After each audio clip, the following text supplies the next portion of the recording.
20 अक्टूबर 2024 Sunday यानी करवा चौथ का दिन होता है। आज ज़्यादातर पतियों की छुट्टी होती है, सभी पति अपने घर पर होते हैं। दोस्तों, ज़्यादातर पत्नियां अपने पति की लंबी उम्र के लिए आज व्रत रख रही हैं। सुबह से वो भूखी हैं। आज जो कहानी मैं आपको बताने जा रहा हूँ, यहाँ पर भी एक पत्नी अपने पति के लिए व्रत रखती है, सुबह से भूखी होती है और रात को छत पर चढ़कर वो अपने पति को देखती है और चांद को देखती है। उसके बाद वो अपना व्रत खोल लेती है, लेकिन अचानक ही रात को होता है वहाँ पर इतना बड़ा कांड। दोस्तों, जब सुबह लोगों को पता चलता है, कोई भी अपने कानों पर यकीन ही नहीं कर रहा था कि उस पति की इतनी बेरहमी के साथ कैसे मौत हो गई।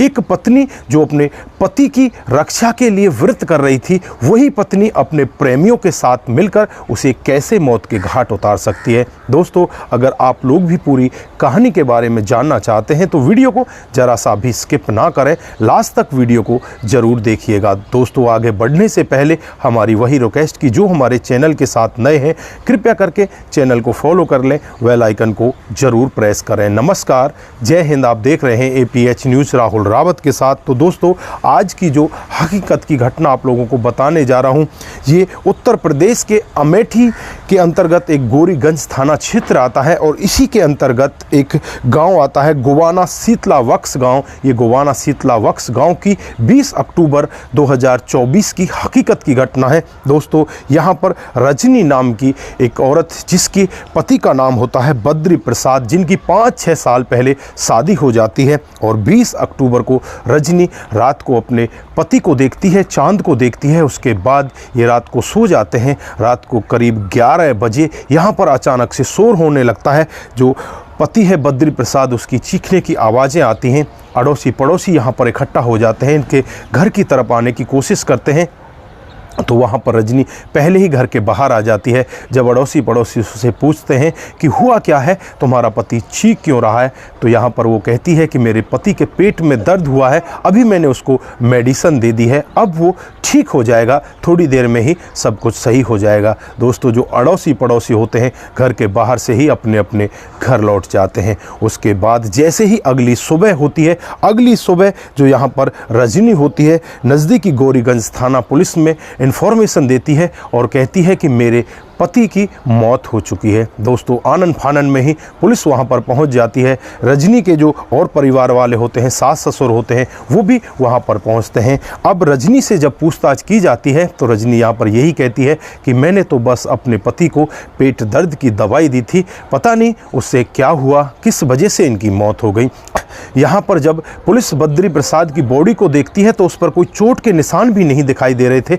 ऐसा भी नहीं लग रहा था कि इसके साथ में किसी ने ज़बरदस्ती की है, हाथापाई की है या इसको मारा गया है। वहाँ पर देखने में बस यही लग रहा था कि शायद इस दवाई का कुछ गलत रिएक्शन हुआ है, जिसकी वजह से इसकी मौत हो गई है। उसके बाद उस डेड बॉडी को उठाया जाता है और पोस्टमार्टम के लिए भेज दिया जाता है। इधर जो रजनी की सास होती है, दिन के करीब 11:30 बजे उसी पुलिस स्टेशन में पहुँचती है और अपनी बहू के खिलाफ मामला दर्ज करा देती है कि मेरी बहू ने ही कहीं ना कहीं मेरे बेटे को मौत के घाट उतारा है। दोस्तों, अब पुलिस का शक भी रजनी के ऊपर जाने लगता है। इधर जो पोस्टमार्टम की रिपोर्ट होती है वो भी आ जाती है और पोस्टमार्टम की रिपोर्ट से साफ खुलासा होता है कि इसकी सांसों को रोका गया है, इसकी छाती पर दबाव दिया गया है, उसकी वजह से इसकी मौत हुई है। अब पुलिस यहाँ पर रजनी को गिरफ्तार कर लेती है और गिरफ्तार करके अपनी सख्ती के साथ जब उससे पूछताछ करती है तो यहाँ पर बहुत बड़ा चौंकाने वाला खुलासा सामने आता है। दोस्तों,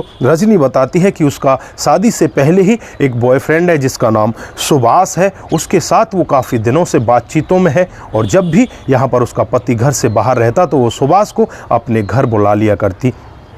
ऐसे ही धीरे धीरे समय बीतता रहता है। एक दिन जो बद्री प्रसाद है सुभाष को घर से निकलता हुआ देख लेता है। उसके बाद यहाँ पर वो अपनी पत्नी के साथ बहुत ज़्यादा मार पिटाई करता है। पत्नी बहुत ज़्यादा परेशान हो जाती है।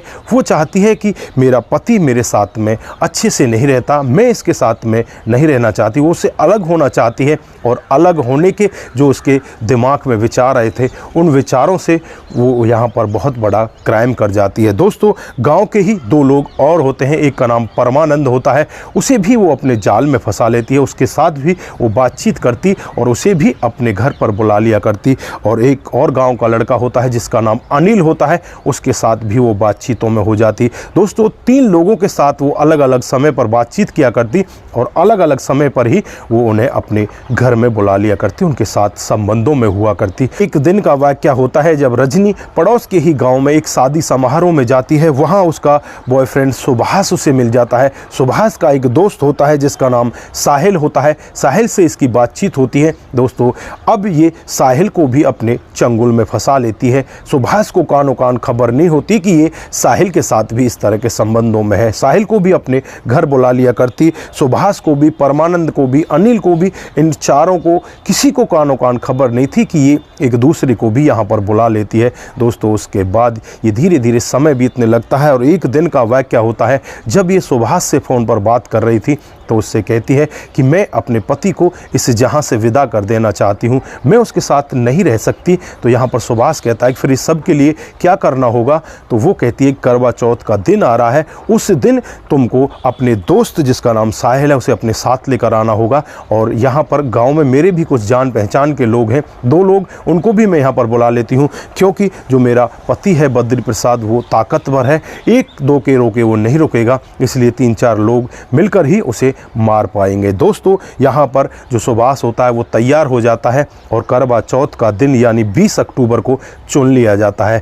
20 अक्टूबर की रात को जब पत्नी अपने पति बद्री प्रसाद के साथ करवा चौथ का व्रत खोलती है, उसके बाद पति नीचे जाकर सो जाता है। रात को करीब 11 बजे का वक्त होता है जब इन सभी लोगों को बुला लिया जाता है। साहिल और इसका दोस्त सुभाष, इन दोनों को घर के अंदर भेज दिया जाता है। इधर जो परमानंद होता है उसे भी घर के अंदर भेज दिया जाता है। जो अनिल होता है वो घर के बाहर होता है और जो यहाँ पर पत्नी होती है रजनी वो भी घर के बाहर होती है। दोस्तों जब ये तीनों लोग यहाँ पर बद्री प्रसाद के ऊपर हमला करते हैं तो बद्री प्रसाद एकदम से चीखने लगता है, चिल्लाने लगता है। इधर जो रजनी होती है, अनिल होता है, वो घर के बाहर जो खड़े थे वहाँ से अंदर जाते हैं, तुरंत ही वो भी उसके ऊपर टूट पड़ते हैं। अब यहाँ पर इतने में ही अड़ोसी पड़ोसी इकट्ठा हो जाते हैं, वो यहाँ पर आने लगते हैं। तो यहाँ पर जो रजनी होती है घर के बाहर जाती है और उनसे कहती है कि इसके पेट में दर्द है, उसकी वजह से थोड़ा सा इनको ज़्यादा दर्द है, उसकी वजह से चीख रहे हैं, थोड़ी देर में ठीक हो जाएंगे, मैंने इनको अब दवाई दे दी है। दोस्तों अड़ोसी पड़ोसी अपने घर चले जाते हैं और ये 5 लोग मिलकर अपने काम को अंजाम दे देते हैं। वहीं पर बद्री प्रसाद को तड़पा तड़पा कर ये लोग मौत के घाट उतार देते हैं। उसके बाद एक एक करके ये सभी लोगों से मिलती है और रात को सभी लोगों के साथ में संबंध बनाती है। दोस्तों अगला दिन जैसे ही आता है, अगले दिन फिर यहाँ पर इसका जो प्लान है वो स्टार्ट होता है। प्लान के तहत ही ये पुलिस को खबर देती है।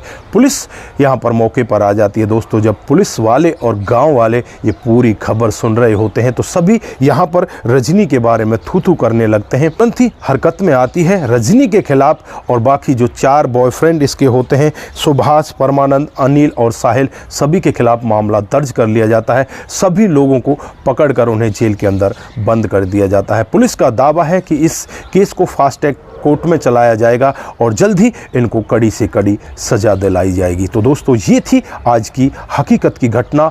आप लोगों ने देखा किस तरह से एक पत्नी इस तरह से आवारा हो जाती है, वो 4 बॉयफ्रेंडों के साथ में इस तरह से रंगरलियां मनाती है और अपने पति को बड़ी ही बेरहमी के साथ मौत के घाट उतार देती है। और उस दिन उतारती है जिस दिन ज़्यादातर पत्नियां अपने पति की लंबी आयु के लिए व्रत रख रही होती हैं। तो दोस्तों यहाँ पर आप क्या कहना चाहते हैं, आपकी जो भी राय है एक बार कमेंट बॉक्स में ज़रूर दीजिए। इन लोगों को आप किस तरह की सज़ा में देखना चाहते हैं वो भी आप कमेंट में बता सकते हैं। तो दोस्तों आज के लिए बस इतना ही, फिर मिलते हैं किसी नए मोड के साथ। तब तक के लिए आप अपना ख्याल रखें, परिवार का ख्याल रखें, सतर्क रहें, सावधान रहें और ऐसे क्राइम को अपने आसपास ना होने दें। नमस्कार, जय हिंद,